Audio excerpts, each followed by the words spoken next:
Hello, where are you listening from tonight? Is it midnight or the blue hour before dawn? Where you are, take a breath. Because tonight, we travel to the age of legends, to a land wrapped in golden mist and echoing bells, where honor was born from sorrow and hope slept beneath the stone. This is the story of King Arthur, the boy who drew a sword from silence, the king who built a dream called Camelot, and the man who fell, not in defeat, but in love. Let the candles flicker, let the harp begin, and may the light of Avalon guide you through the night. They said that the land was older than any oath, older than the iron in the blood and the iron in the blade. Before kings, before the numbering of years, a damp breath rose from the earth itself and dressed the hills in blue-gray veils. In that breath stood the oak and the hawthorn, and rivers braided themselves like quiet hair across the low country, feeding lakes dark as a pupil, luminous as a secret. In such weather, sound travels like a memory, soft and long. Hooves on a far road, a gull crying inland, a woman's song washing linen at dawn. Each of these could be mistaken for a whisper from Avalon. On a morning of muted gold, half rain, half mist, the boy walked the cart track that ran between hedges furred with moss and dew. He had the look of a lad asked to fetch firewood or a forgotten tool. Plain, purposeful, a little late. His cloak was a thin weave the color of wet straw. His boots were patched over and over by hands that knew more of string than of leather. He was neither tall nor small, neither handsome nor homely. If you had met him, you might have greeted him and forgotten him in the same breath, as one forgets the ordinary way a door opens or a kettle sighs. And yet, one thing in him invited notice. He moved as if the road recognized him. The track bowed slightly to his step. His name was Arthur, but he had worn other names. Wart and Boy and You There, and Mind You Do It Right. He had been raised behind other people's chairs, beneath other people's tapestries, where he had learned, without textbook or tutor, that a kingdom is made first of small obediences. The way a cup is warmed before wine, the way a dog is fed before a long ride, the way a hearth is swept before the Lord returns.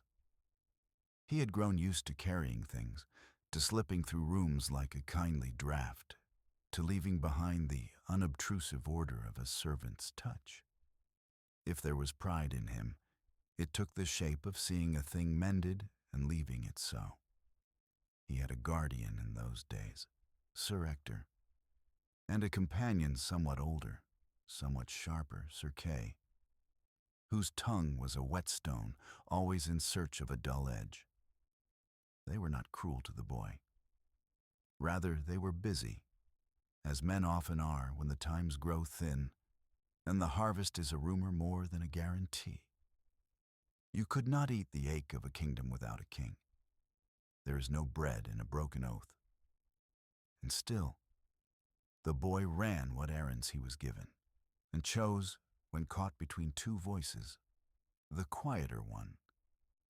Morning became itself more surely as he went on, the mist lifting in threads. Every thorn on the hedge bore a drop of water shaped like a bell. Birds stitched the air with calls so small the mind had to bow low to hear them. Near the crossroad stood the old stone, a ragged cairn that had neither name nor use, except you felt safer walking past it with a hand on your heart. The boy paused there, as he often did, not to pray, but to listen. If a land can listen, so can a boy. When he closed his eyes, he could hear what the world had not decided to say. In that undecidedness, comfort pooled. He was sent, as he had been many times, to a fair in the low meadow where the city gathered itself like a bright thought. All winter the talk had drifted from hearth to hearth, how the High King had died without an heir, how the dukes and barons sharpened their favor and their steel, how bones of old wars, never buried deep, rose at the smell of rain. Some swore there would be a sign. Others swore they needed only a stronger fist. There were men named for wolves, and men named for rivers, and all of them had wives who wanted sleep, and children who needed shoes. The boy understood none of the heraldry and all of the hunger. By the time Arthur reached the meadow, its grass shone with trampling. Stalls lined the river bank, their awnings sagging with beads of water. Smoke from cook fires interlaced with damp and made a taste on the tongue like turned earth. He slipped through the crowd with the skill of someone who had always been the least important person in a busy place. He bought the little things Sir Ector had listed: wax, a wedge of cheese, a pot of salve that smelled honestly of sheep. And he would have turned home by the quick way through the alders if not for the sound that stopped 1,000 feet. A bell struck once, then once again. It did not ask for attention. It gave permission to gather. Under a tall elm, where the ground was bare and the root knuckles showed like the backs of sleeping hands, people had made a ring.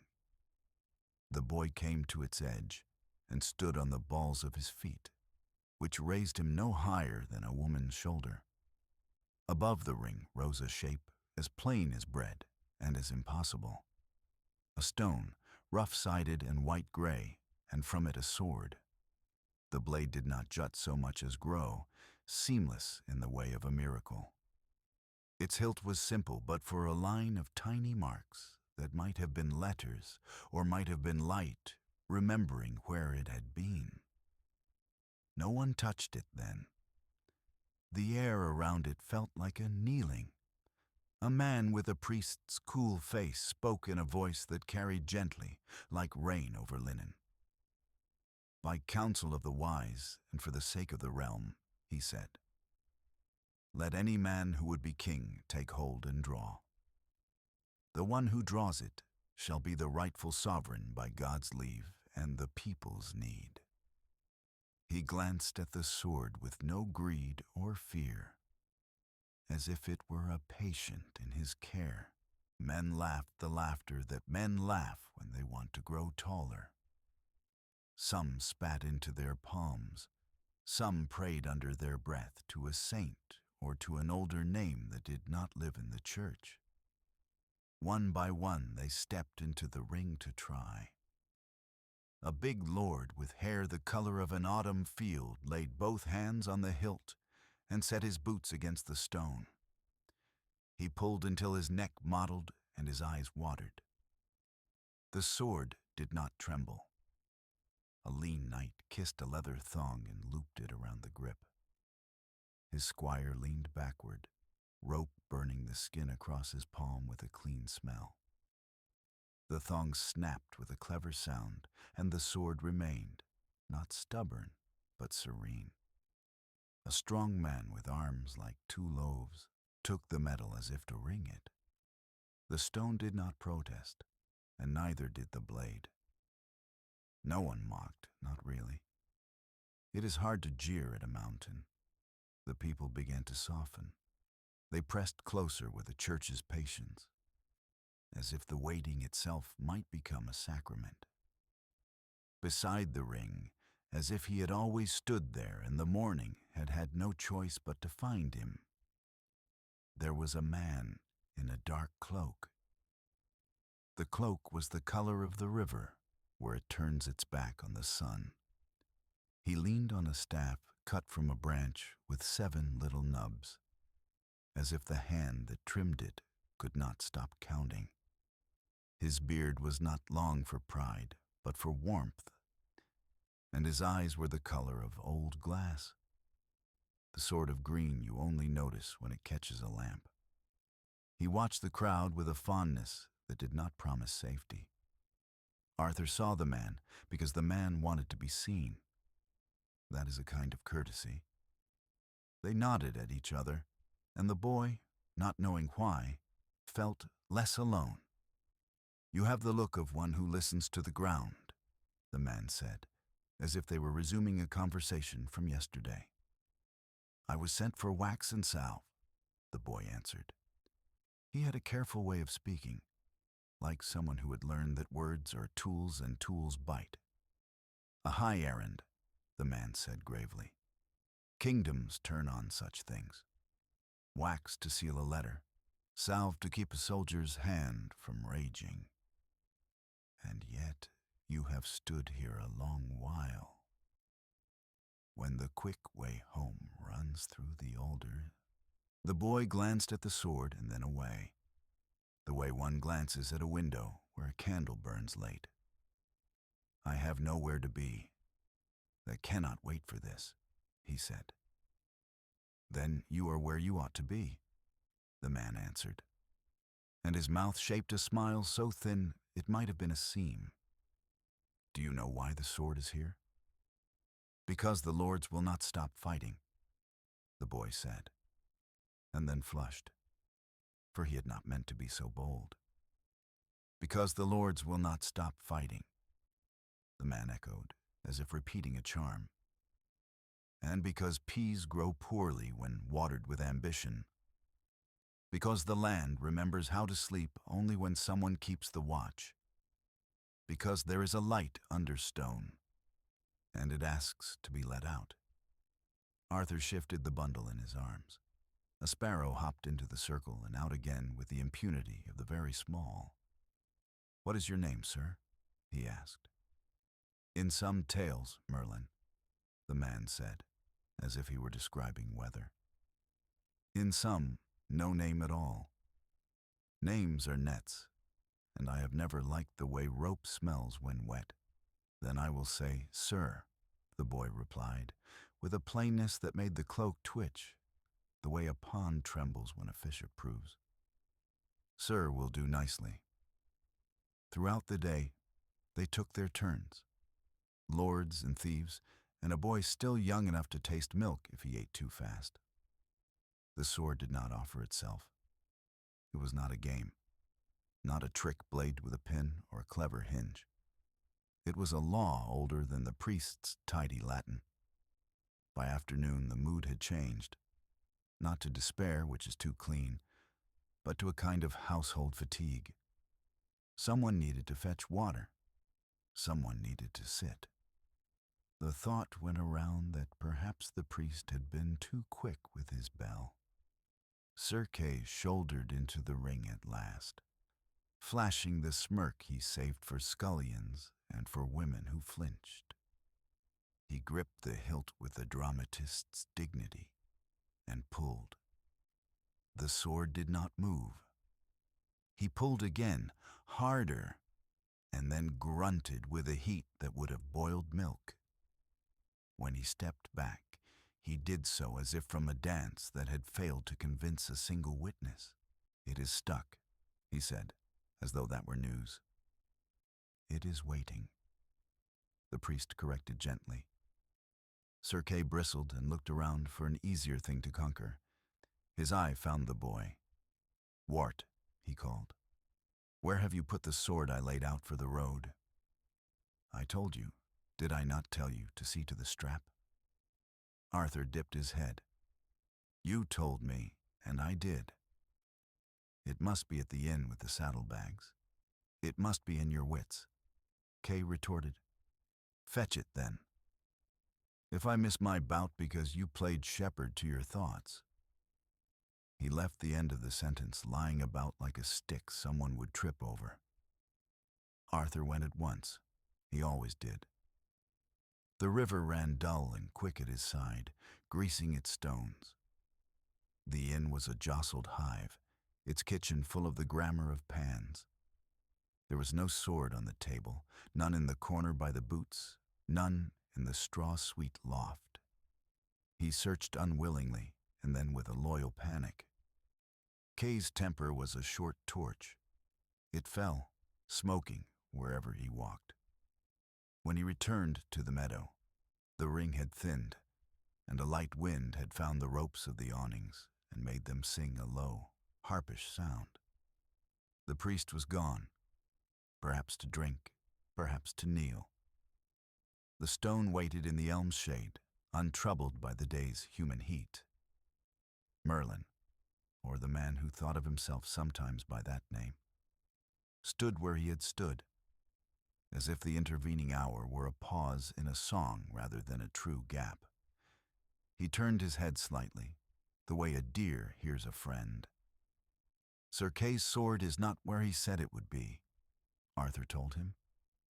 He had no idea why he chose that confession. He felt, in saying it, an easing like the untying of a knot that had begun to bite. Merlin nodded. There is a remedy near at hand. Arthur waited.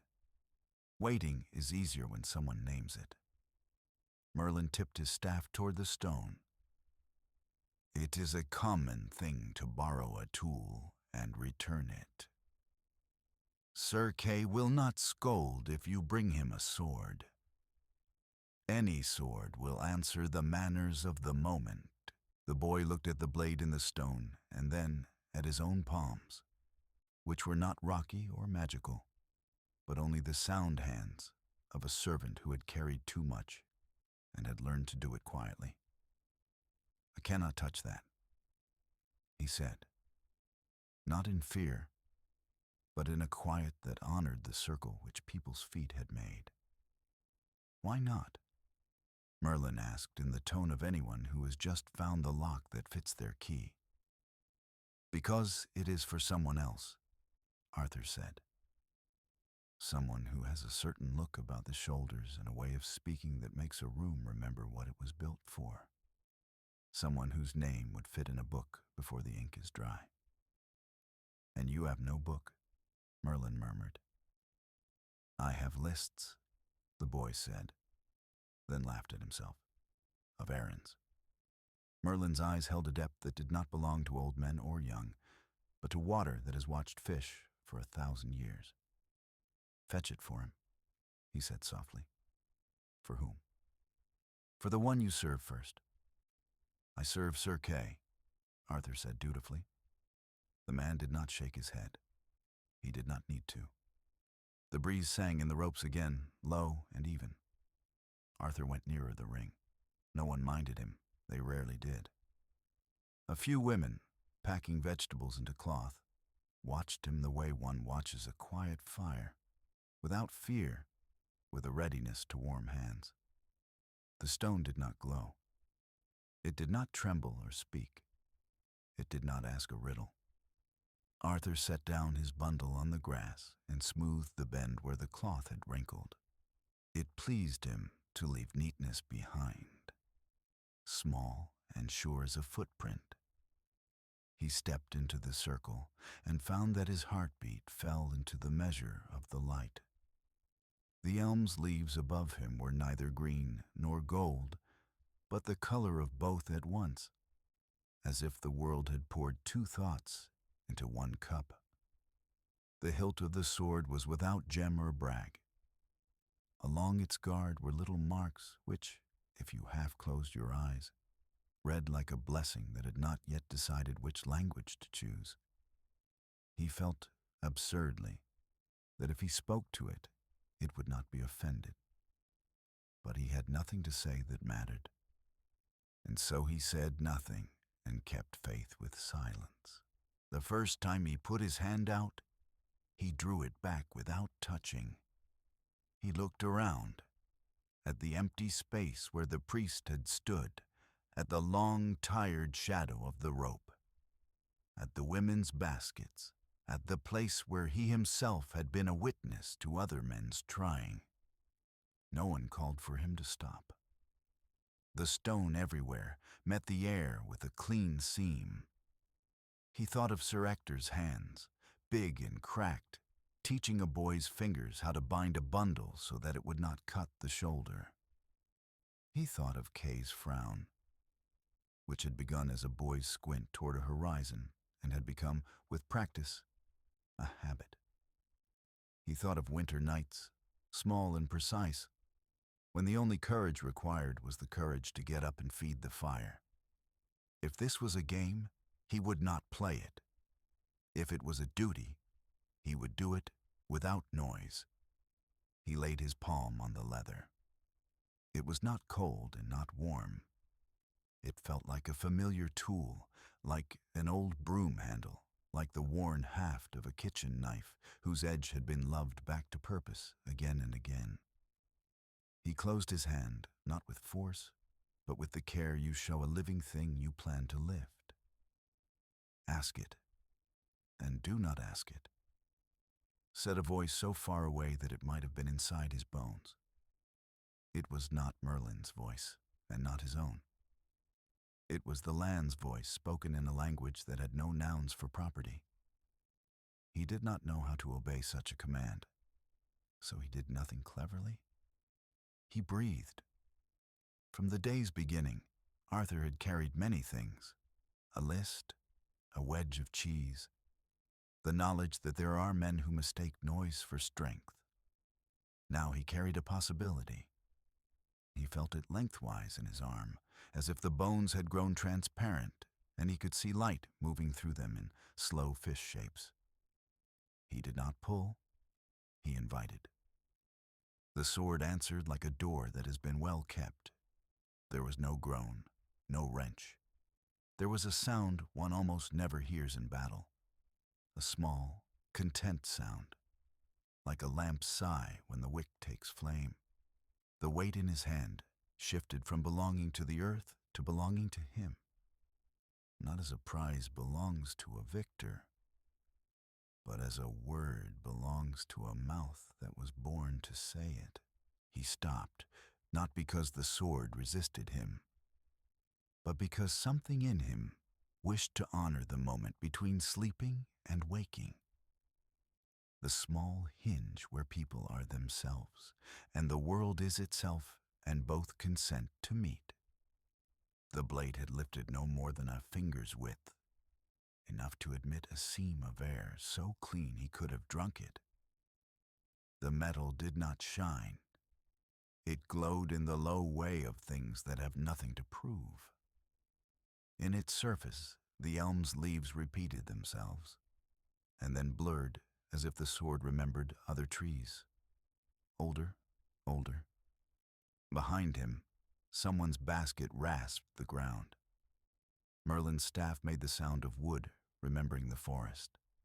A dog yawned the way dogs yawn when prophecies are being fulfilled. The boy did not look up. He thought with a clarity that startled him. If I take it, I must return it better than I found it. It was the custodian's creed. It had been his whole life. He had mended what he touched. Even his absence, when he slipped from a room after laying the cups in order, had been a kind of repair. He did not know how to mend a kingdom. He only knew how to set a thing true. "Arthur," said Merlin, very softly. The boy did not turn. "You are not stealing," the old man said. But the word old felt foolish around him. "You are allowing." The mist, which had thinned and hidden and thinned again, drew close in a way that felt like a shawl around a pair of cold shoulders. The boy, who had been a lad named for a wart and for the habit of not being seen, closed his fingers, honoring the leather with the grip a craftsman gives a tool that will never be thrown. He breathed again. The seam of air widened, and with it something else widened, though the eye could not measure it. The permission of the world. It did not seem possible that anyone could be watching and yet be kind enough to keep silence. But kindness is not rare, merely shy. It stood around him in a ring, wearing faces and leaf shadows, and the patience of those who have suffered long. He lifted, not with his arm but with the line of himself. as if that line ran beyond his skull, into the sky, and down his heels into the hill. And for an instant, he felt the sword not as a thing, but as a note, and himself as the throat that had been waiting, all his life, to sing it. He stopped once more, hand firm, breath steady, on the lip of the moment that would change the uses of his name.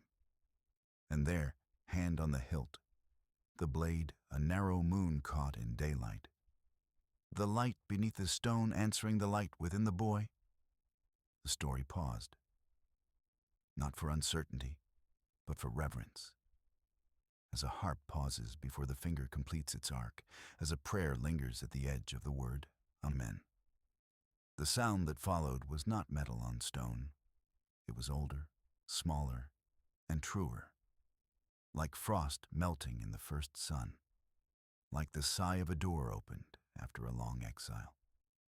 Every man and woman who still lingered in the meadow turned, because even those who did not believe in miracles believe in quiet. The boy held the sword as one might hold a newborn bird, not for what it was, but for what it might still become.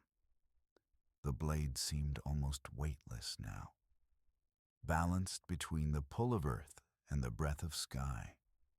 The mist rose from the grass in silver veils, wrapping his knees, drifting upward to his chest, until he and the sword stood together inside a hush made only for them.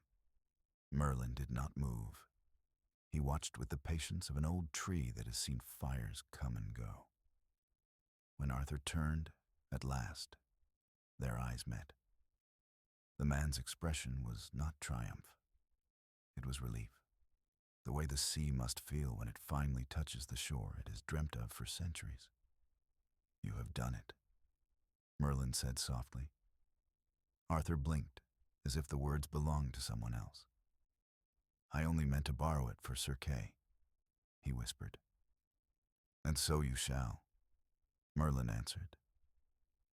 "But the sword, you will find, is not borrowed. It borrows you."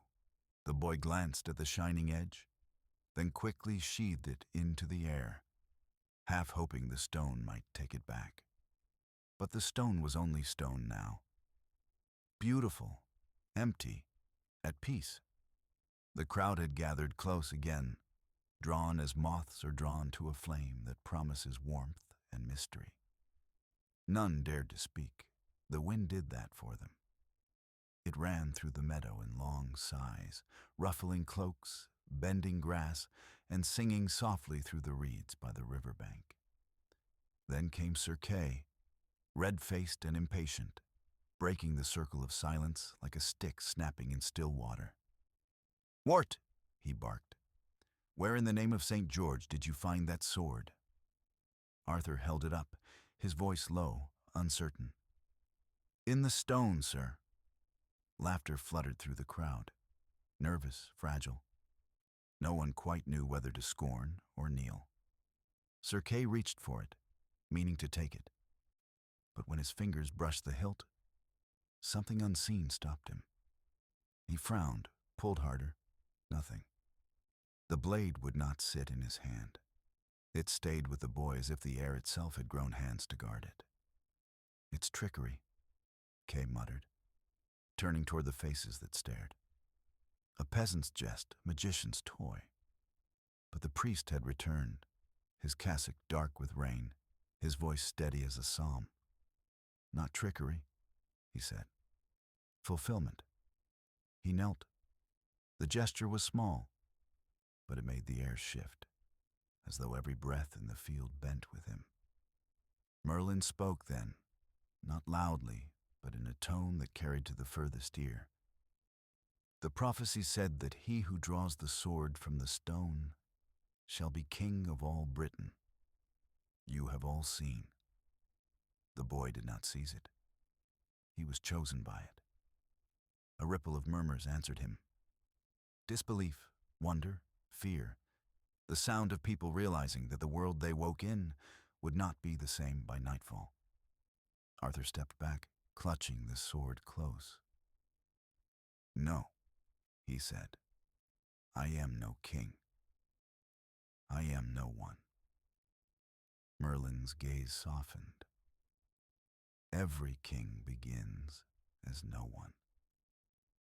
It is the crown that remembers. The rain that had been hovering all morning finally broke. But gently, thin strands of water weaving between leaves, like silver threads falling from an unseen loom. It touched Arthur's hair, the blade, and the stone. Every droplet that struck the metal vanished in a glimmer, as if swallowed by light. Sir Ector arrived then, riding hard through the mud, his cloak soaked, his face drawn with worry. "Kay," he called out, "what have you done now?" But then he saw the sword. He dismounted, slow, reverent. "Where did you get that, boy?" he asked, though he already knew. Arthur answered in the simplest way. "I took it from the stone, because Sir Kay needed it." Ector stood very still. Then, without ceremony, he sank to his knees. "My lord," he said quietly. Arthur flinched as though struck. "Do not call me that, please." But Ector only bowed lower. "You were always more than you seemed, my boy. I see it now." The others followed, first a few, then more. Villagers, knights, strangers, who moments before would not have trusted each other with a loaf of bread. One by one they bent to the mud, heads bowed beneath the same humble rein. It was not obedience. It was relief. In that instant, every heart in the field shared the same prayer without knowing the words. Let the fighting end. Merlin came forward and placed his hand lightly on Arthur's shoulder. The gesture was weightless, yet it steadied the boy more than armor could have done. "Rise," said the wizard, his voice low. "For you are the promise the land made to itself." Arthur rose, uncertain, his breath trembling in the cool air. He looked around, as if seeking permission to be what they said he was. The faces before him, lined, weary, rain-streaked, offered him that permission not through words, but through stillness. The sword glowed faintly in his grip, its light not fierce but tender, like a candle cupped between two hands in a chapel at dusk. Far away, beyond the meadows and the river and the high road leading to the hills, thunder rolled. It was not the thunder of war, but the echo of awakening, the sound of a kingdom taking its first long breath after years of sleep. That night, Arthur sat beside the fire in Sir Ector's hall, the sword resting across his knees. He had not yet been crowned, nor had any council gathered. But the weight of it, the idea of kingship, had already begun to settle in his chest like a slow dawn. Merlin stood across from him, leaning on his staff, eyes half shut as if listening to something inside the flames. "Is it true?" Arthur asked. "All that you said, that this means I am to be king?" "It is true," said Merlin, "and untrue as most truths are. The sword does not make a king, the heart does. But the heart needs a sign to remember itself by. This," he nodded toward the blade, "is yours." Arthur touched the metal lightly. It hummed faintly beneath his fingers, a sound only he could hear, a voice older than his own fear, saying nothing but remember. He looked up at Merlin. "What am I to do?" The old man's eyes reflected the firelight, but in them danced something deeper, the reflection of stars long buried by cloud. "You will build," he said. "A dream first, then a place to hold it. You will gather men whose hearts burn brighter than their swords, and you will teach them that honor is not a banner, but a quiet duty. You will fail sometimes. You will love wrongly. You will lose. And yet, through that loss, a light will be born that no shadow can kill." Arthur's throat tightened. You speak as if you have seen it. I have, Merlin murmured. And yet every vision changes when it becomes real. Dreams are water. They take the shape of the hand that holds them. Hold gently, Arthur. Always gently. The rain had deepened into a steady murmur, drumming on the roof like fingers keeping time with destiny. The fire crackled, and somewhere beyond the walls, an owl called to its mate. Arthur lowered his head and whispered, almost to the sword itself, "If I am to rule, let me serve first. Let me mend what is broken before I command." Merlin smiled faintly. "Then you have already begun." In the hours before dawn, when the fire had burned to embers and the mist crept back over the fields, the boy who had drawn the sword stood at the threshold of the hall. The world outside was a wash of blue-gray, endless soft. Somewhere, a river moved with the patience of a century. Arthur lifted the sword and held it upright before him. Its reflection trembled in his eyes, turning the color of gold seen through tears. He did not know then what Camelot would be: the banners, the laughter, the betrayal, the blood. He did not yet know that the same hand that raised peace could one day be forced to draw war. All he knew was that the land was breathing again, and that breath was moving through him. Merlin's voice came from behind, low and calm. "Remember, Arthur, every light is born beneath a stone." The boy nodded once, and when the sun rose, pale and uncertain, as if shy before this new king, it found him standing in the meadow, mist curling at his boots, sword in hand, a crown not yet on his brow, but already alive in the stillness around him. In that fragile dawn, the legend began. The bells did not shout. They breathed. Across the damp fields and over the thatched roofs, their notes drifted like slow birds, alighting on every lintel and into every ear. Dawn had only just unfolded itself, a pale band of light easing above the eastern hedgerows, when the procession formed. Quiet, unhurried, more like a prayer than a march. Arthur rode at the center without a banner. He had asked for none. A simple cloak of undyed wool lay across his shoulders, beaded with mist as if stitched by the morning itself. The sword he had drawn rested in a plain scabbard without jewel or boast. And yet the people who stepped back to let him pass felt something bright near him, like the clean edge of winter air that wakes the lungs. They touched their fingers to brow and breast, not all of them knowing the new sign they were making. Only that reverence seeks a shape. Merlin walked beside the horse, the staff in his hand tapping the earth at a pace that was almost a lullaby.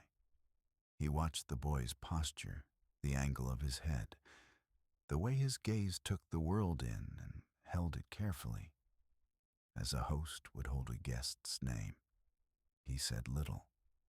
Words this morning would only fog the glass. Sir Ector rode behind with the others. The lines of his face relaxed into an expression one sees on a carpenter who has just discovered that the thin, unremarkable board he saved for last is the one that sings under the plane. Sir Kay, no longer red with anger, held his mouth in a shape that meant he wished to be useful. It is not a small thing when a proud man decides to be useful. In that decision, kingdoms rise. They passed under the wet branches of an avenue of elms, each tree shedding a weightless rain at the brush of the breeze. The avenue spilled them into a wide green where a great hall lifted its wooden ribs against the sky. Its walls were wattled and daubed, and then dressed with banners so old their colors had learned humility. Above the doorway, A carving of a stag had softened under the fingers of many seasons, until it no longer looked hunted, only listening. Within, the air kept the damp in its pockets. Rushes lay fresh on the floor, scented with mint and sweet flag. Torches had been lit, but they were not allowed to bully the morning. Their flames leaned small and constant, like faithful thoughts. The hall had gathered those lords and bishops who could be trusted to put the realm's pain ahead of their own quarrels. Meaning, in truth, only those whose quarrels had exhausted them. They stood in small knots, their voices knit low, their hands quiet. At the far end, beneath a beam worked with vines and graveside angels, a chair had been placed, high-backed, wide-armed, carved from a single oak that had once watched a herd shelter under its crown. The chair was not yet a throne. A throne is not wood and height. It is the settled will of a people. The priest who had spoken at the meadow yesterday stood near it with a shallow bowl of oil and a face as bare as a winter field. When Arthur entered, the hall made the sound a forest makes when wind strokes it from root to leaf. A long, low murmur that is more breath than voice. He stopped where the rushes felt softest underfoot. He did not raise his hand. He waited, and the waiting drew a shape around him like a cloak that fit. The bishop spoke. His words were simple, shaped by habit, like steps worn into a threshold. He asked whether there was any man among those present who would lay claim instead of this boy. Silence followed. The kind of silence that proves itself by not breaking. When he asked whether the land would receive this one to guard its rivers and its harvest and the sleep of its children, the answer came in no single word, but in the lowering of shoulders, the exhale of worry, the faint creak of knees bending as men knelt without ceremony. Consent, that shy animal, had come to the hand. Merlin nodded once, more to the air than to the priest, and the motion traveled the room like the least noticeable ripple. Small, sure, and everywhere. He drew Arthur forward. The boy's steps measured the world into manageable distances. At the foot of the chair, Arthur stopped. "Before the crown is weight," Merlin murmured. "There is service." Arthur bowed his head. The bishop dipped his fingers into the bowl. The oil smelled of olives and of something older, pressed from the memory of sunlit slopes the boy had never seen. With a thumb, he traced a light along Arthur's brow, then at the throat, then over the heart, making a line no eye could see but every life would feel. Anointing is a grammar. It teaches the body where to keep the sacred. "Be not a wolf," the bishop said in a voice soft as the lint under a mother's sleeve. "Be not a lamb. Be the shepherd who lies awake that others may sleep." Merlin rested his staff and spoke not in Latin but in the river's language, in the low syllables that oaks understand. The words meant, "Remember whose bones you stand above. Remember who will walk this floor after you are dust. Leave the door on the latch." The staff seemed to answer him with a dry, content sound, like an old drawer sliding home without catch. The crown waited on a cushion the color of damp moss. It was not a circlet of knives. Its metal was mellow, as if it had done its shouting a century ago and was content now to hum. Along its edge, small leaves were chased into the band, the kind a child might thread into a garland on a summer noon. Arthur looked at it and thought of a field as evening takes it, gold going quietly into gray. "Before the crown," Merlin repeated, "there is a vow." Arthur's mouth felt suddenly like a door he must open without letting the wind in. "Say it with me," Merlin said, and the boy breathed, and the vow found them rather than the other way around. "I will mend before I rule. I will listen before I speak. I will ask the land to forgive the hands that hurt it, even when those hands are mine." The words rose from the rushes, from the beams, from the people's ribs. "When the sword must be drawn, I will remember it was made first for harvest. Plow, scythe, sickle, so that when it goes home to sleep, the fields will not be afraid of it." A stir moved through the hall, as if somebody had opened a window onto a green hill. Men and women, who had for years survived on the brittle, unsalted bread of threat, found, for a moment, the taste of something else on their tongues. It was not sweetness. It was clean. Merlin's eyes shone the calm way deep water shines. "Now," he said, "not to the bishop, not to the lords, but to the morning. We will place a reminder on the head of a servant." The bishop lifted the crown. The cushion gave it up with a faint sigh. Arthur bent. Before the metal touched him, he felt a weight gather. Memories that were not his. Futures he would never live to see.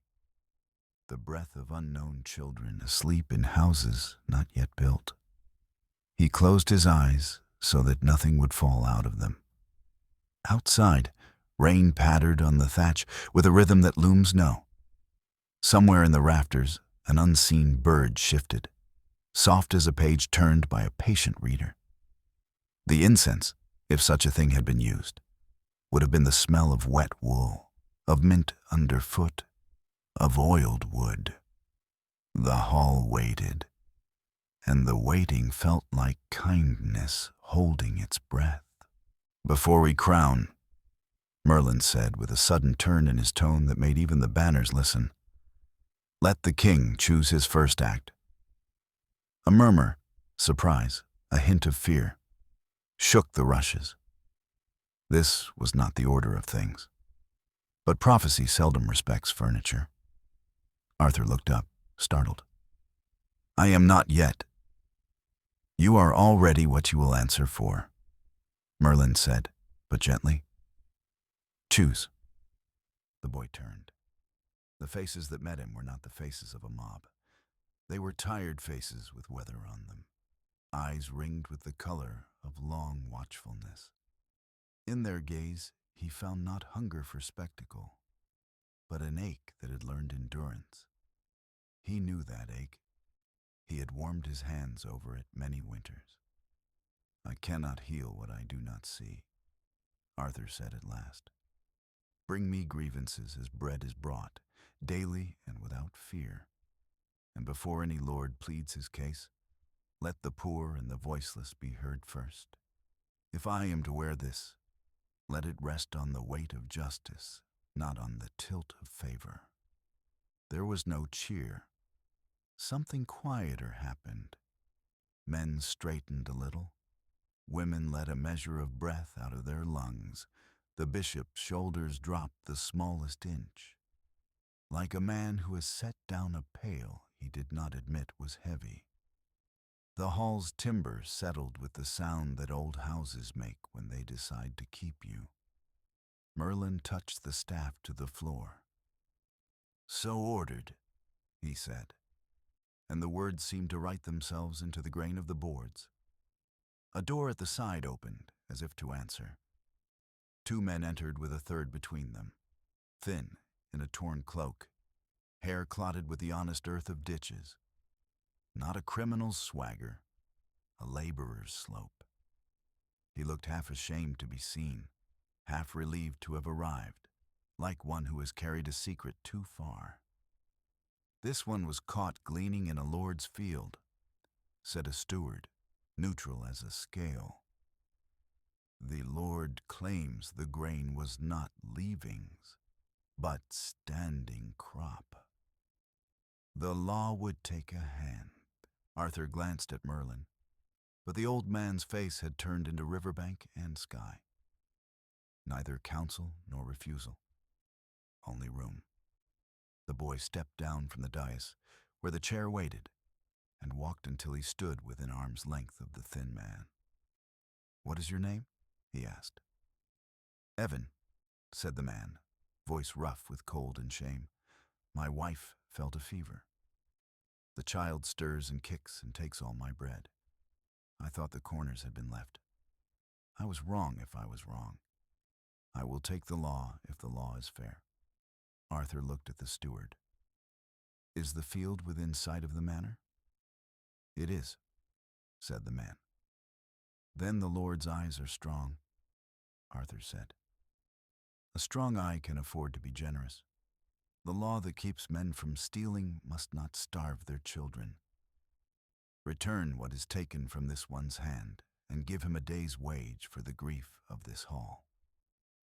Let it be told in the villages. Corners belong to the hungry. The Lord who leaves them earns sleep." It was not a decree thundered from on high. It landed in the straw with the soft, altering weight of a seed. People felt something change in the room. The change had no taste, and yet sweetened the air. The steward nodded, not from compulsion, but because some part of him agreed, and had been waiting to be permitted to agree. Merlin's eyes, half closed, flicked open, and held the bishop's for an instant. The bishop inclined his head, as if a small piece of heaven's arithmetic had checked out.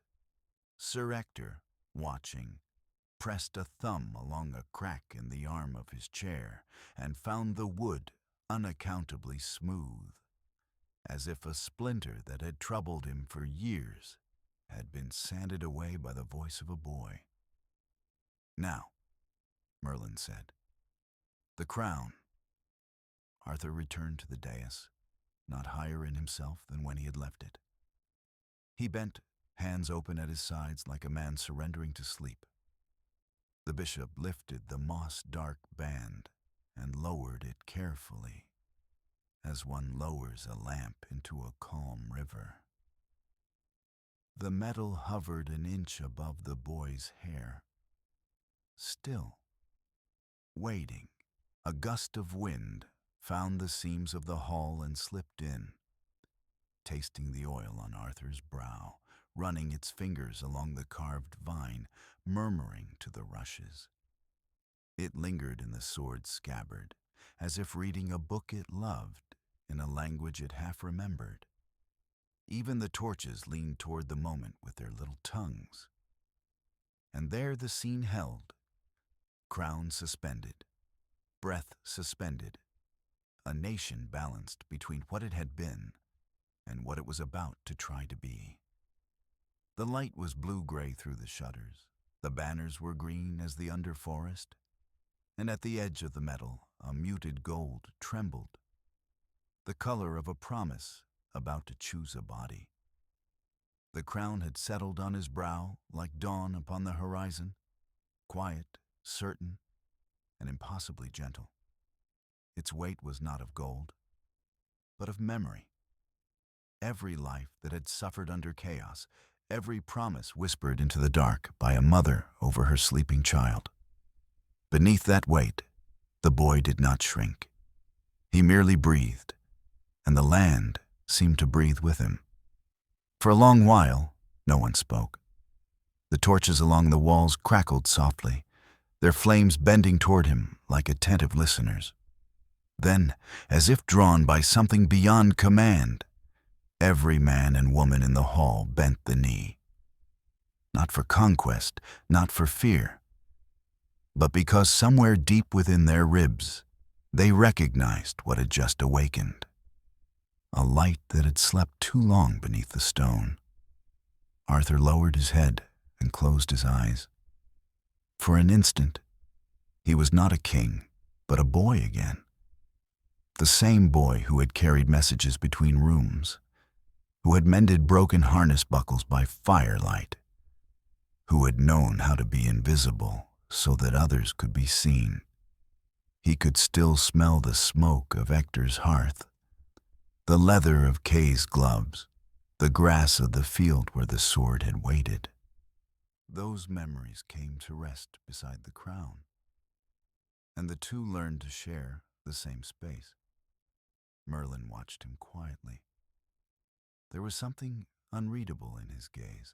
Pride, yes, but also sorrow. The kind that visits anyone who has lived long enough to see the beginning of an end.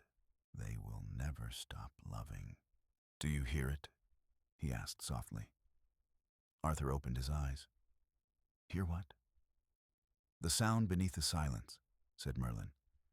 "The land has begun to remember its own name again." Arthur listened, and he did hear it, faint and strange, like the first hum of a hive long dormant.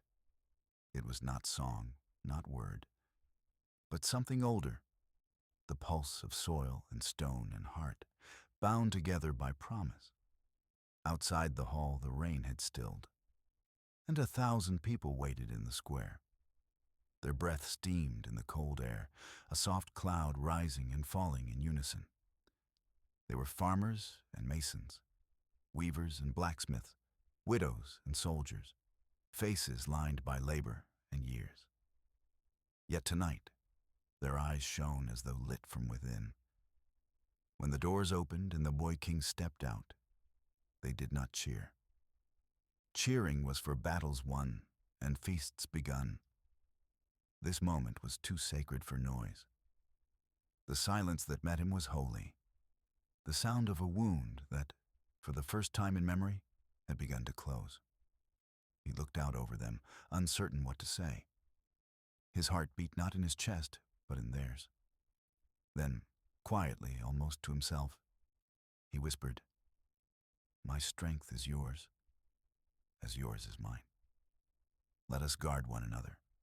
Somewhere in the crowd, a woman began to weep, not out of grief, but because hope, after so many years, hurt like healing. Merlin stood behind him, eyes half-lidded, listening as the sound spread, that low, trembling breath that passed from one person to another, carrying peace like fire carries warmth. And then, slowly, the bells began to ring. They rang not for glory, but for renewal. One, then two, then all together, their voices weaving through the mist and across the hills until even the rivers seemed to hum their echo. By dusk, the new king sat in the high chamber of his hall. The crown lay beside him, not on his head, for he could not yet bear its constancy. Outside, the windows were dim mirrors of twilight. Rain had returned, fine as silk, tracing the glass in threads of silver. Merlin entered without announcement, his cloak damp at the hem. He carried a small wooden bowl, steam rising faintly from its contents. "Broth," he said, setting it before Arthur. "A king still needs supper." Arthur smiled. "You speak as if crowns eat hearts for dinner." Merlin gave a small shrug. "Only those that refuse to share them." Arthur sipped, the warmth filling him like courage in liquid form. "They believe in me," he said after a moment. "But I do not yet believe in myself." "That is precisely why they can," Merlin said. "A man who doubts his worth will not mistake himself for the world's measure. Keep that doubt. It is a candle, not a curse." The boy nodded slowly. "Will it always feel this heavy?" Merlin looked toward the crown on the table. "Yes," he said softly. "And may it never feel light." The fire popped, sending up small sparks that drifted like fleeting stars. Between them, silence settled again, deep and living. Later that night, the great hall had emptied. The guests had retired, and the torches had burned down to amber embers. Yet Arthur could not sleep. He walked barefoot across the rushes, the crown in his hand, feeling the faint hum it carried. as though it were alive with the memory of every soul it now served. He came to the great table, the round one that Merlin had ordered, built from the oldest oak in the valley. Its surface gleamed like water under moonlight, and its shape carried a quiet power, perfect, unending just. Merlin joined him there, his steps making no sound. "You understand it already," he said. "The circle. It reminds those who sit here that no one stands above another. Not even you." Arthur traced his fingers along the smooth edge. "I will build my kingdom upon it," he said. "Upon this shape." Merlin smiled faintly. "Then you will build something that can outlive stone." Outside, thunder rolled softly in the distance. Not angry, not near. The kind of thunder that sounds like the sky stretching after too long a sleep. Before dawn, Arthur went to the ramparts. Below him lay the valley, dark, wet breathing. The river curved through it like a ribbon of light.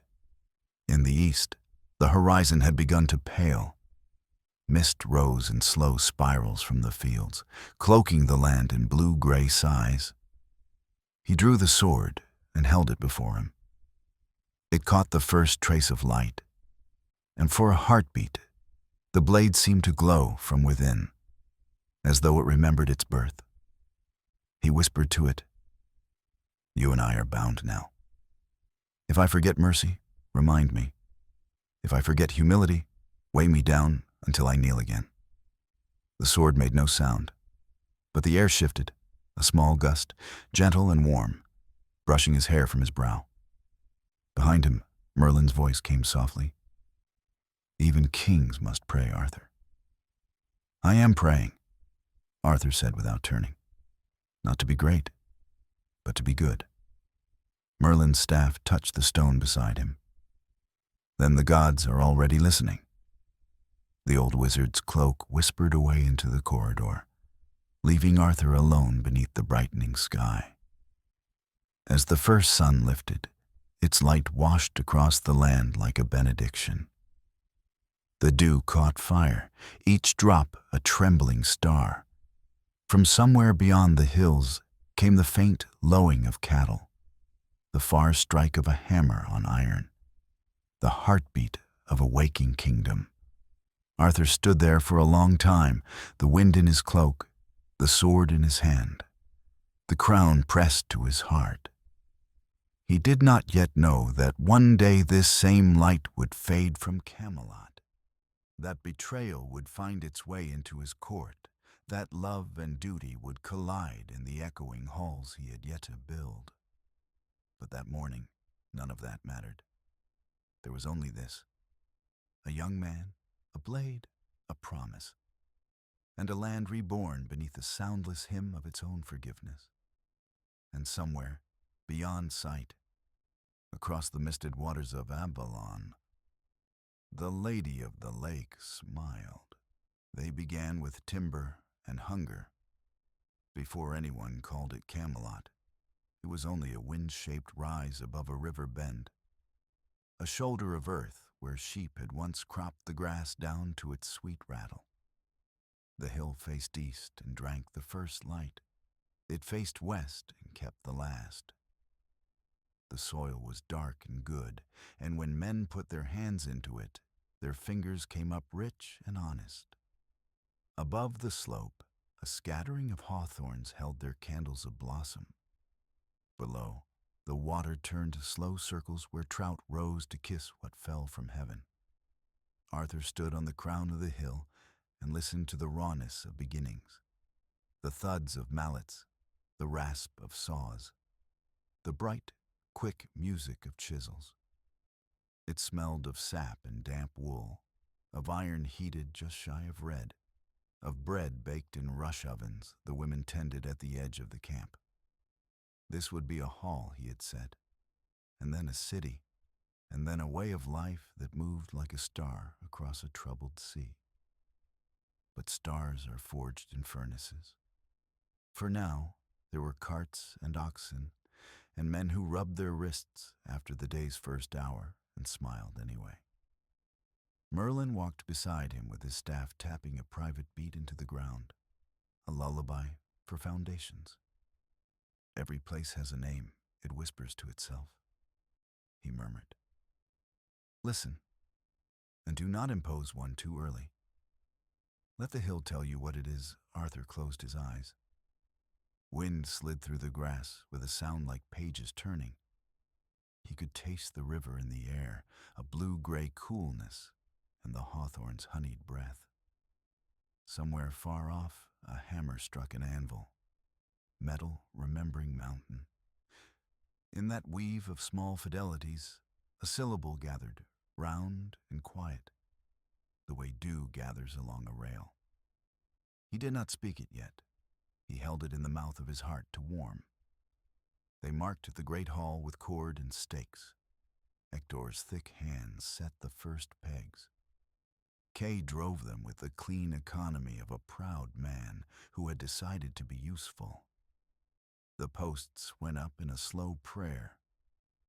Oak trunks planed to an inner shine, their rings counting the years allowed for anyone who knew how to read the language of circles.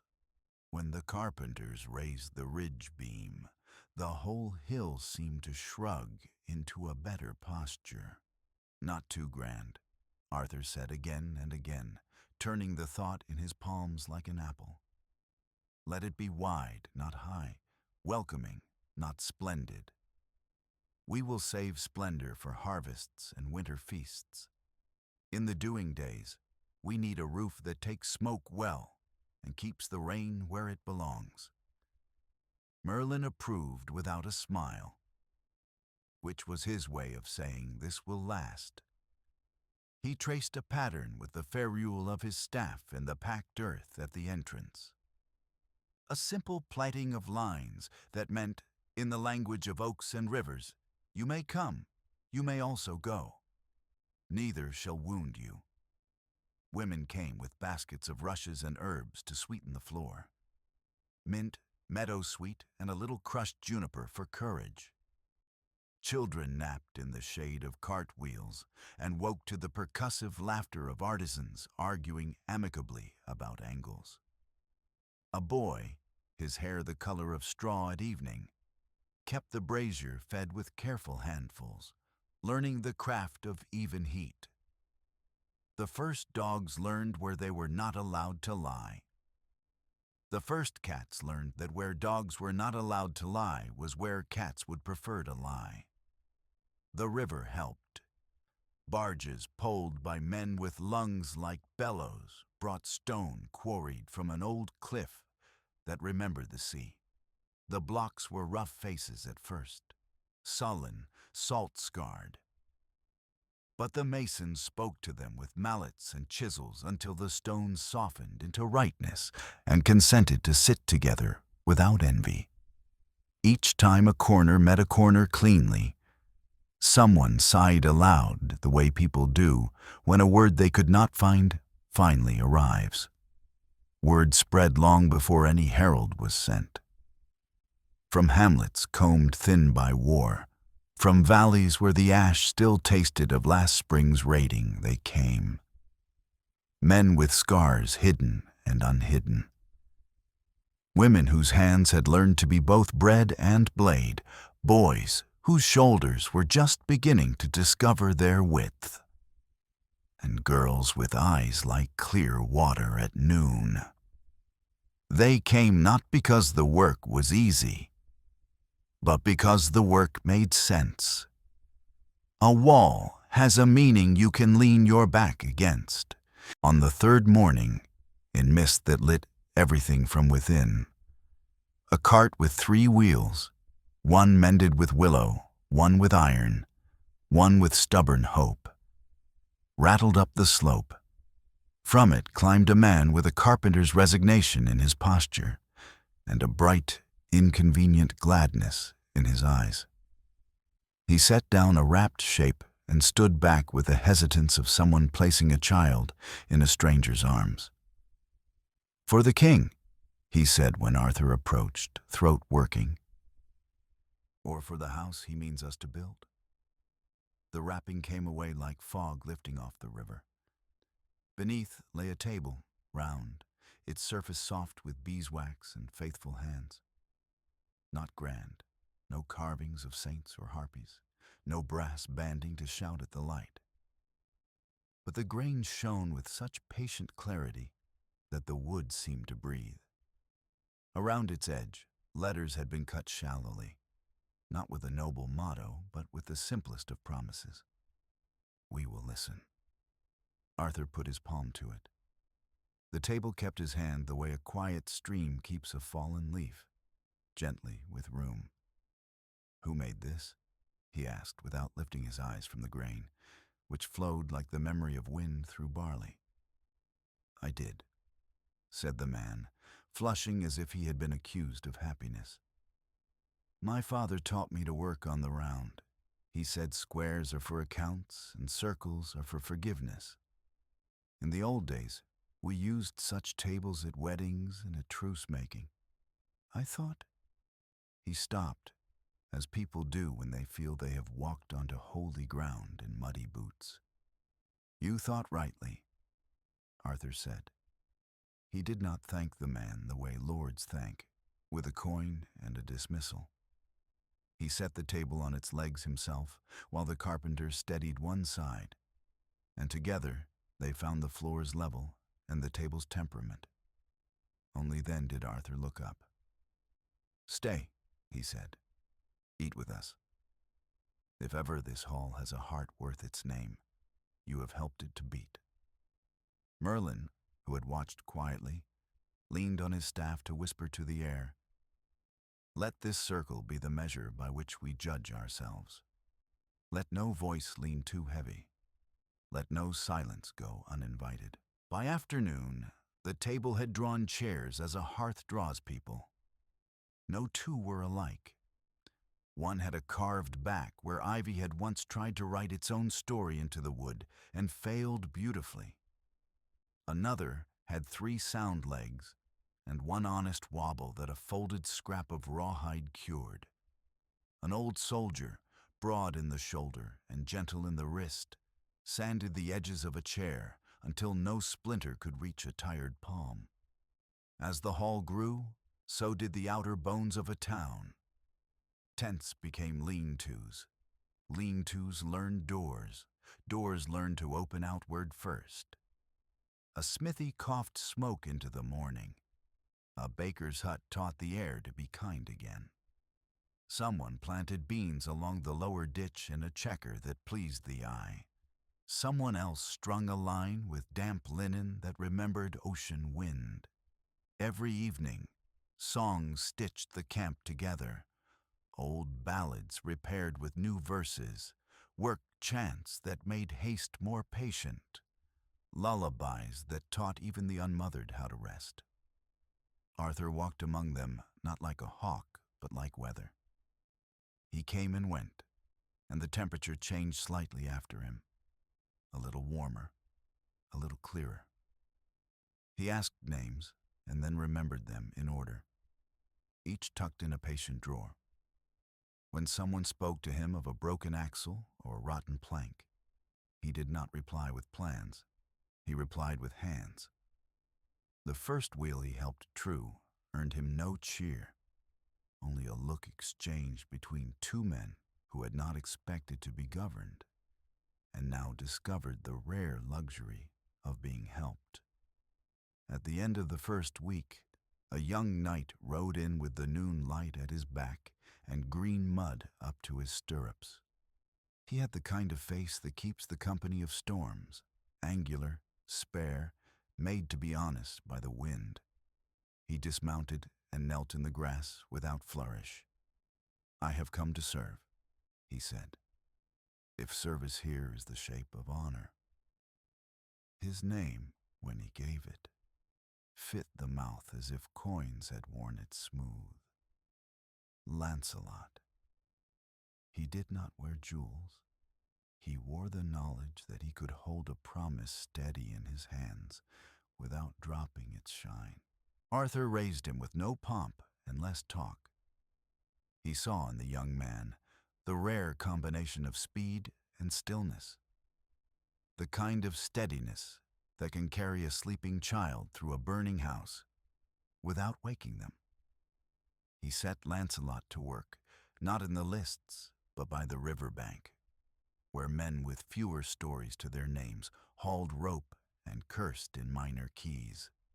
By evening, a new dock stood where there had been only the hope of one. Men slept better, because a stranger had chosen their labor over his pride. Others followed. Some you would call famous, if you had the right books. Gawain, whose temper was a wick trimmed short, but whose loyalties burned a long, clean blue. Percival, with eyes that watched the sky as if expecting letters to be written there. Bedivere, whose laughter could lift 3 men onto their feet after a day that had emptied their bones.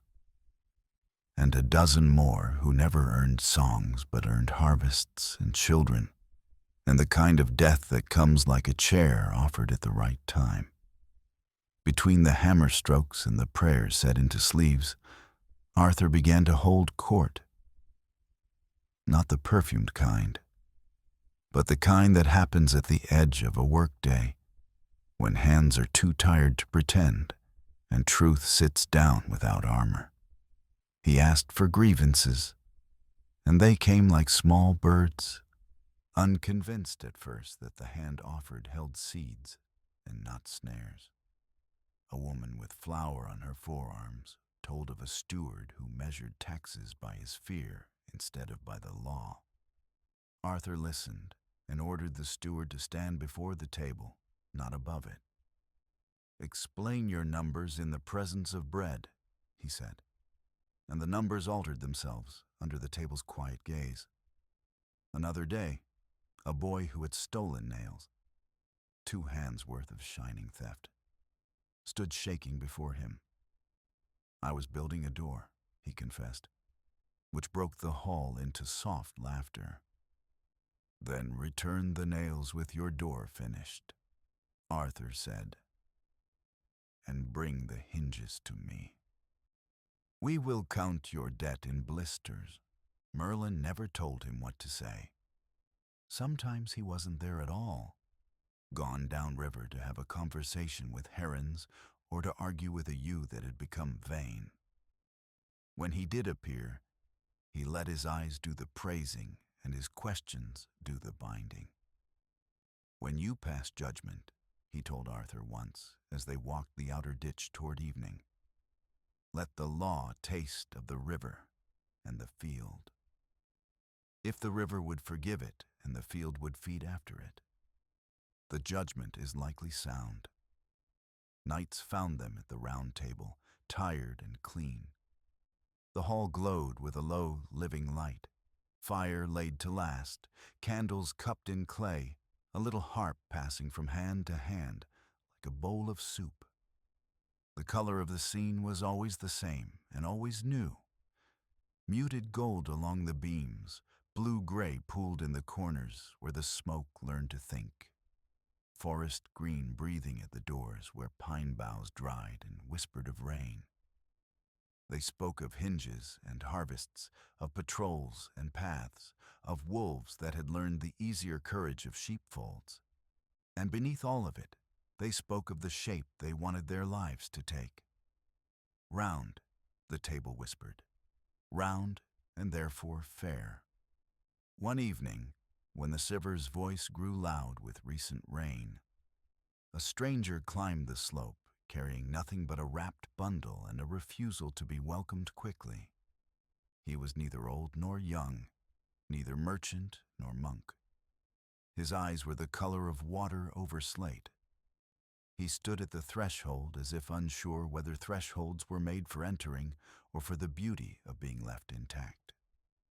"What do you bring?" Kay asked, tired enough to be brusque. "A name," the man said. He set the bundle on the floor and unwrapped a sword. Not Excalibur, not that ancient temper, that lake-born light. but a blade that had known good hands and bad roads. He held it as one holds a violin one has not learned to play. And a debt, he added, without the misery that usually attends the word. Arthur nodded him inside. He listened while the man poured out the tale.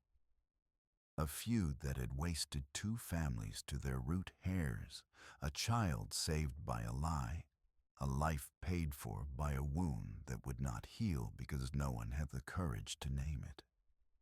When the story had done its tender vandalism in the listening hearts, Arthur said only, "Eat, sleep under our roof. In the morning, we will carry the truth between us to where it must sit." After the stranger slept, Arthur stood a long time watching the blade on the table, its edge catching and losing candlelight the way a breath catches and is let go. Merlin came and stood with him. "You are building more than walls," the wizard said, as if he were reading the grain of the air. "You are building a place where stories can end without blood." Arthur's throat tightened. "It will not always be so," he answered, already hearing the future's hooves under the ground. "There will be days when even the roundest table cannot tame what men bring into the room." "Yes," said Merlin, his voice the color of ash after the flame has settled. "But a room that has held mercy will teach even tragedy to speak more softly." They slept poorly and well by turns, as working people do. Rain learned the roof's new grammar. The wind practiced its manners against the shutter slats. When the dawns came, they came with a bell of light broken open on the far hedgerows, gilding the posts and the faces and the hands on the first mugs of broth. Some mornings the harp woke before the fire. On those, the day remembered to be gentle. It was late in the first season of building when the name finally spoke itself. They were sitting at the table, the king and his few chosen, and the hall was quiet enough to hear the river and the thinking of the beams. Arthur had set his palm to the wood and was tracing one of the letters, "We will listen." As if the vow were a rosary, he could not stop. Without meaning to speak, he exhaled the held syllable he had carried since the hill had first met his feet. "Camelot," he said, only to the table, but the room heard. The word fit into the air as a seed fits into its soil. The men and women gathered did not cheer. They set the name down like a loaf at the center of the board and cut it with their eyes. Merlin closed his lids, as a man does when a prayer answers him back. Somewhere outside the hawthorns breathed, and the river, tasting the new word, carried it to places where no map had patience to follow. Camelot. The sound of it was a muted gold held close to the chest, a blue-gray horizon with swans writing their white grammar on it, a forest green that promised rain and kept its word. From that day, the work went on under its sign. Walls learned to stand without bracing, roofs learned to take joke and thunder both. The gates practiced the art of opening. In the low fields, the first wheat stood thin and optimistic. In the high meadow, horses came to understand that the wide doors of the stables were mouths that fed patience before they fed hay. The blacksmith's boy began to sing at his work. The baker's daughter invented a way to braid crust that made it crackle like low applause. Somewhere out of sight, a poet sat on a stump and bowed his head, not for prayer, but for listening. At night, when the moon poured milk over the frames and scaffolds, when the owls counted the mice with the unblinking mercy of nature, Arthur would walk the perimeter with Excalibur at his side, feeling its low hum measure his steps. He would stop at the gate and press his palm to the wood. "Hold," he would whisper, not as an order, but as a blessing. Hold against winter, against wavering, against the old habits that break a people to kindling. Sometimes, in those walks, he would look up and think he saw a figure on the far slope, a woman where the mist was thickest, a brightness where the world had forgotten how to be bright. The lady of the lake, perhaps, restless in her patience, or perhaps only the part of Arthur that belonged to water watching the part that belonged to earth. On the day the last beam went up, rain tested it and approved. The carpenters and masons stood back and let their hands hang, talking the harmless nonsense of people who have done a hard thing properly. The children ran from bench to bench, inventing games that used everything the adults had built while breaking nothing. The dogs, having learned their place, lay in the warmest patch of rushes and pretended they were indifferent. Arthur called for quiet and got it the way he always did, by being quiet first. He stood, the hall around him breathing in the low, tidal way of living wood and settled stone. He put his hand on the back of the chair nearest him, a chair wobbly by the width of a feather, and said, "This will not be a stronghold first. It will be a hearth. Let any who come through our gate know that judgment lives here, yes, and courage, but also bread, and a listening that does not grow tired.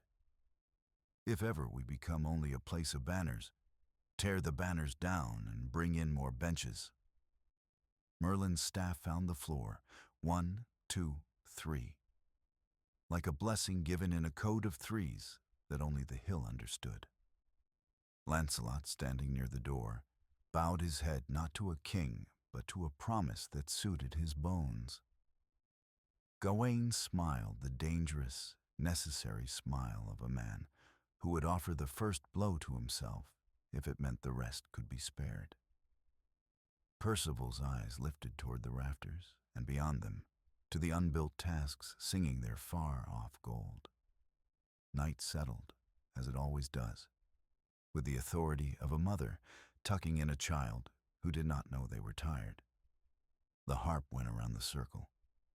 A poem was tried and failed, and tried again, until it remembered its meter.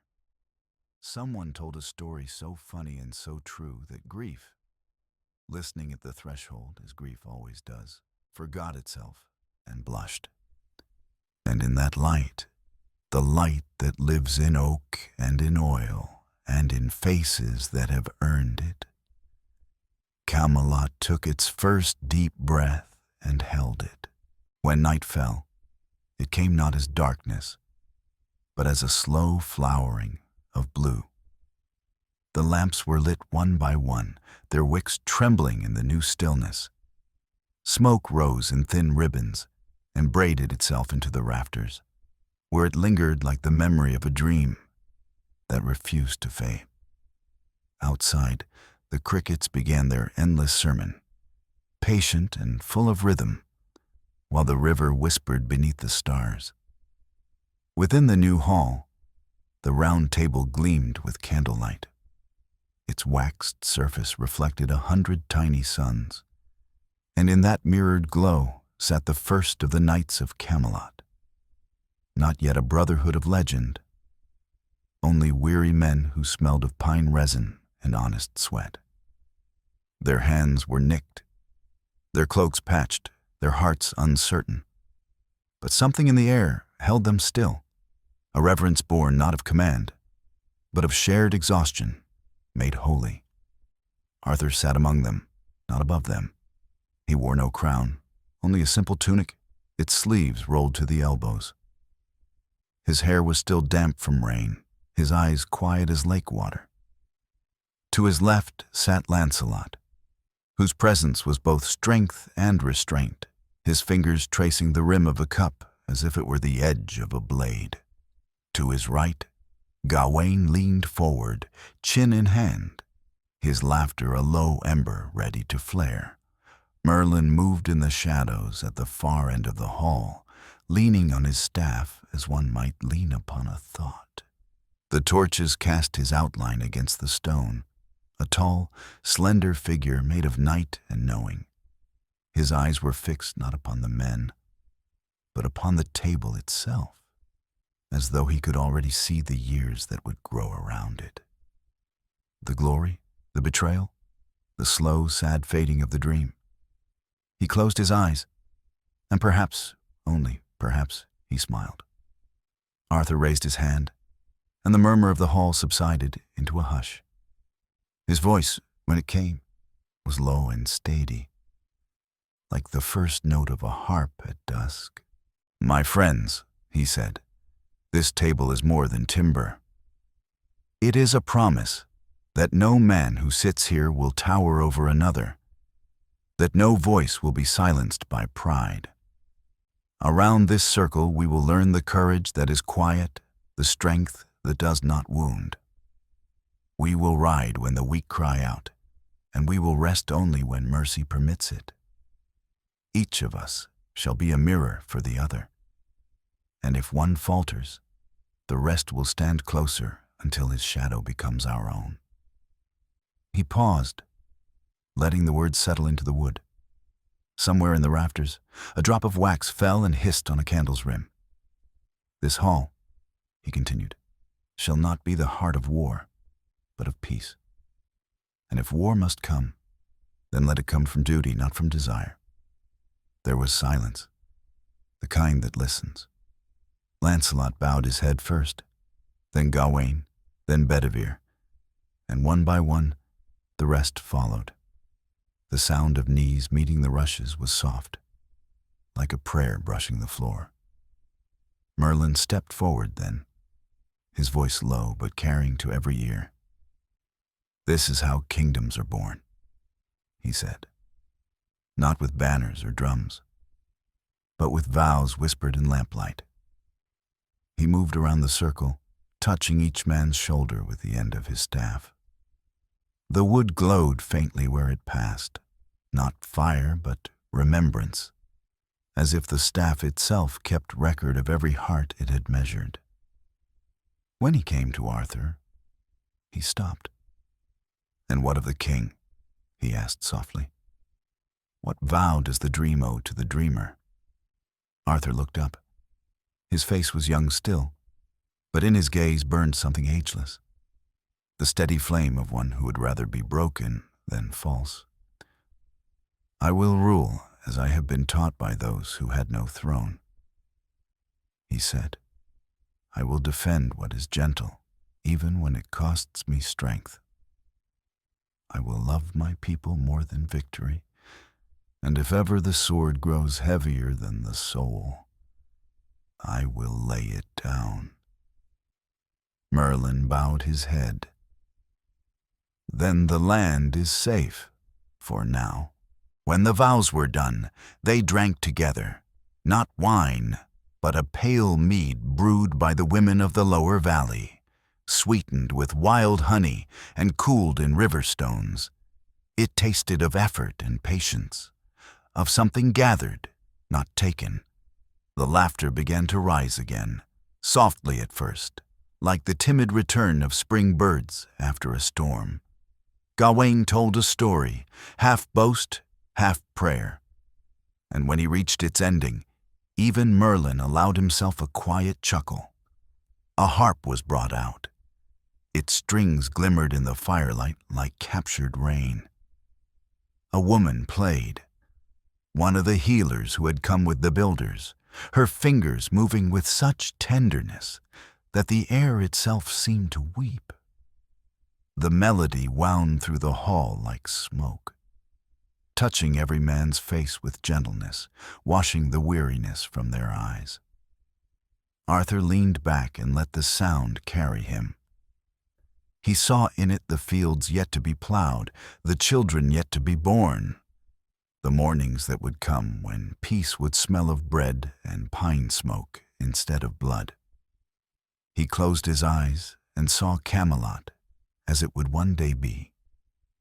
Towers gleaming under dawn mist, banners moving softly like sighs, laughter spilling through open doors. He did not see, not yet, the cracks that would come, the faces that would turn away, the sword that would fall again upon the land. For now, the dream was pure, and the night was merciful enough to let it stay so. After the music, the fire burned low, and people drifted away. Some to cots, some to the fields to keep watch. Only Arthur and Merlin remained, seated beside the dying glow. The old man stirred the embers with his staff. "You have built your hall," he said quietly. "But remember, my king, every hall casts a shadow. One day, even this will be tested." Arthur nodded, his gaze fixed upon the last living flame. "Then we will build the shadow, too," he said, "and teach it how to kneel." Merlin's laugh was soft and sad. That is the difference between kings and tyrants. One builds walls to keep fear out, the other builds doors to invite courage in. He rose then, his cloak whispering like water against stone. "Sleep, Arthur. Tomorrow we begin the work of keeping the dream alive." When he was gone, Arthur remained by the embers. The hall was quiet now, the air thick with the scent of ash and pine. He lifted his gaze to the rafters, where the moonlight had found its way through a crack in the wood and spread itself across the table. It lay there like a benediction, a promise written in silver. He touched the edge of the table, feeling the grain beneath his fingertips. "Hold us," he whispered. "Hold us when we forget." Outside, the mist gathered once more, soft and blue, wrapping Camelot in the arms of sleep. The river murmured to itself. The stars leaned close to listen. And the dream, fragile, golden, trembling, took root in the soil of a weary world, daring to grow. The fires in Camelot burned softly tonight. The round table stands complete, and the hearts of 12 knights shine brighter than any crown. But even in golden light, shadows begin to stir. Love is awakening. Destiny is whispering. And somewhere beyond the river, the mists are beginning to move. Thank you for dreaming through this chapter with me. When you're ready, we'll step deeper into the legend. To the next story, the shadows in the light. Until then, rest well. May the light of Avalon guard your dreams.